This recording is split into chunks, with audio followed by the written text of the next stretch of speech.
आतां जर एकी कडेन जर आमी म्हटलें की आमकां 20,000 शॉल जायत जाल्यार वांगडाच 20,000 शॉल वेगवेगळे कडल्यान ते आमकां मेळपाक शकता. इतक्या मोठ्या प्रमाणांत मॅन्युफॅक्चरींग जें आसा तें गोंयांत जावपाक लागलां. लास्ट उरलां तें मार्केटींग, म्हणजे ह्या सगळ्या जाणांक एकत्र करून तें मार्केट लिंक करप हें काम उरलां. हांवें ऑलरेडी निखील आनी सगूण हांच्या कडेन उलयलां. थोड्याच दिसाच्या भितर जितक्या सेंटराचेर जितकें प्रोडक्शन तयार जातलें तें 100% ताका मार्केटींग कशें दिवप हाजेर आमी वर्कींग करता.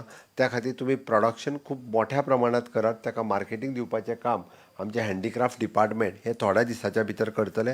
म्हणजे आयदर तुमी कुणबी शॉल करात, साडी करात, वेगवेगळे प्रॉडक्ट तयार करात, ताका मार्केट लिंक करून दितले. आमचो मार्केटींग रिप्रेझेंटेटीव तुमच्या कडेन येवन ते प्रॉडक्ट मार्केटान कशें लिंक करपाचें हाचो विचार ऑलरेडी हांवें तेंच्या कडेन सुरवात केला. थोड्या दिसाच्या भितर तेंय सुरवात जातलें.